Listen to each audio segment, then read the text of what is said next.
ये अधर्मी है, हमें पता है दोषी है, और वो हमको कुछ धन दे देता है और हम उसको मुक्त करवाने की बात सोचते हैं और जो निर्दोष है उसको फंसा देते हैं। अब तुम चाहे जितना माला चलाने की कोशिश करो या दान पुण्य करो, वो तुम्हारा अधर्म आचरण, वो अधर्म का धन तुम्हें शतमार्ग में नहीं जाने देगा। माला फेरा और इसके बाद बेईमानी, अधर्माचरण, इनका कोई नियम नहीं है कि हमें कैसे चलना है, तो वो माला काम नहीं कर पाएगा, क्योंकि उसका तभी सत्य भाव माना जाएगा माला जपला जब धर्माचरण है। धर्माचरण नियम से, बोले वो बड़े कट्टर नियम वाले हैं, उनको घूस नहीं है, आप उनको भयभीत करके नहीं काम करवा सकते, प्रलोभन में काम नहीं करा सकते। अगर अपनी जगह हम ठीक रहे तो हमारी दुर्दशा नहीं होगी, हमारा भजन कम होगा, लेकिन हम धर्म से चल रहे हैं तो हम विजयी होंगे। हम भगवान को प्रसन्न कर सकते हैं, क्योंकि हमें जो कार्य मिला है वो भगवान का ही कार्य, सृष्टि भगवान का कार्य।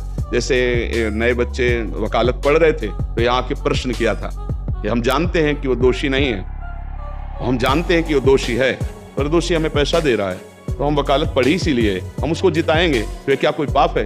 तो उनका खुला पाप है। बोले नहीं, हमारी कोई ऐसा कंपनी दो, ऐसा कुछ बोले कि हमारी कंपनी को ये सिखाया जाता है, तो हमको तो ये करना ही होगा, अगर नहीं करेंगे तो हमारी वकालत का मतलब क्या रहा? तो नहीं, वकालत का मतलब अधर्मी को मुक्त करवाना नहीं है, वकालत का मतलब अधर्मी के सबूत एकत्रित करके उसको दंड दिलवाना है और धर्मात्मा को मुक्त करवाना है। अब इसके लिए आपके पास अर्थव्यवस्था अगर कमजोर भी है तो धर्म व्यवस्था आपकी पूरी है। सच्ची मानना, आप धर्म से चलना, धर्म से चलोगे तो भगवान तुम्हारी रक्षा में रहेंगे। अधर्माचरण, देखो कैसी कैसी घटनाएं होती हैं। बढ़िया कार है, फिल्मी गाना लगाए चल रहे हैं और वो एक्सीडेंट हुआ, आग लग गई, बाहर निकल ही नहीं पाए, वो अंदर ही जल गए। क्या हुआ? ये करोड़ों रुपए की कार भूंज दिया तुमको अंदर ही बैठा के, धू धू करके आग लग गई, अंदर जल। ऐसे जलना चाहते हो या भगवान के आनंद में चिंतन करके शरीर छूटे हो, फिर दाह संस्कार हो? ऐसे ये सब लोग भगवान के नाम का कीर्तन करते ही जा रहे, फिर आपका अंतिम संस्कार, वहां जीवित जल गए। क्या हो सकता है? एक एक पल तुम्हारे कर्म का हिसाब होगा, एक एक सेकंड का। तो पहले क्या था कि नवीन बच्चों को परिवार से अलग करके गुरुकुल में रखा जाता था, जिससे वहां उनको ब्रह्मचर्य की त्रिकाल संध्या, भगवत आराधना, वैदिक सिद्धांत, मनुष्य जीवन की उन्नति के क्या क्या लक्षण होने चाहिए, अवनति किन किन कारणों से होती है, वो सब ज्ञान होता था। अब अध्यात्म की तो शिक्षा हो ही नहीं रही है, आधुनिक शिक्षा ही हो रही है। आधुनिक शिक्षा में इतनी क्षमता नहीं है जो हमारे मन को रोक सके। अब वो अपने माता पिता का अपमान करना, नाना प्रकार की क्रियाओं द्वारा ब्रह्मचर्य को नष्ट करना, व्यसन करना, इसमें हमारी नई समाज बढ़ती चली जा रही है। आप देख लो, छोटे छोटे बच्चे हस्तमैथुन का शिकार हो रहे हैं, छोटे छोटे बच्चे गंदे वीडियो देख करके बॉयफ्रेंड गर्लफ्रेंड, छोटे छोटे बच्चे व्यसन करने लगे हैं। अधिकतर जो माता पिता के अनुशासन में नहीं है, जो शास्त्रों का अनुशासन पालन नहीं करते, तो इसलिए आज जरूरत है अध्यात्म शिक्षा की।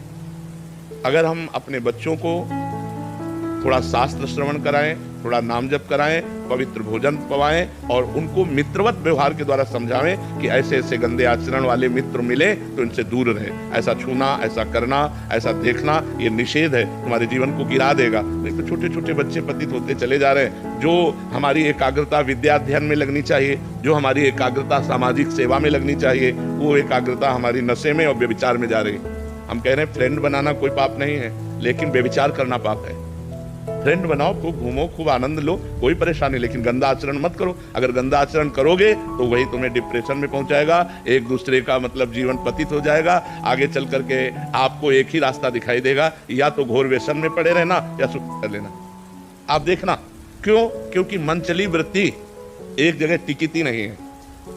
चला भी है समाज में बॉयफ्रेंड ब्रेकअप, इसमें चरित्र आपका दूषित हो रहा है, आपके विचार दूषित हो रहे हैं, आपकी मानसिकता दूषित हो रही है। अब आप अपने जीवन को ऐसे गर्त में गिराने जा रहे हैं जो पूरे जीवन आपको दुख देगा, क्योंकि आप एक सद्गृहस्थ नहीं बन पाएंगे। यदि आपने ऐसे गंदी आदतें की और आपका ब्याह हो गया तो आप अपनी पत्नी से संतुष्ट नहीं रहेंगे, आप एक पत्नी व्रत धारण नहीं कर पाएंगे, आप एक पति व्रत धारण नहीं कर पाएंगे। तो आपका न्यू जो जीवन का उत्थान करने की थी, आपने उसी को नष्ट कर दिया। इसलिए हमारी बच्चों से प्रार्थना है कि गंदी बात से बचो। दोस्ती में हम कहते हैं कि दोस्ती हजारों से कर लो, हजारों से दोस्त, हम तो कहते हैं शत्रु किसी को बनाओ ही मत, पूरे विश्व को मित्र बनाओ। मित्र बनाने में कोई बात नहीं, लेकिन गलत आचरण मत करो, गंदा व्यवहार मत करो। जब तक ब्याह ना हो जाए तब तक ब्रह्मचर्य का पालन करो, माता पिता की आज्ञा में रहो, ऐसे बिल्कुल गंदे आचरण नहीं। तो ये हमारे समाज का स्वरूप बिगड़ता जा रहा है, इसे आप ही लोग मिलकर संभाल सकते हो।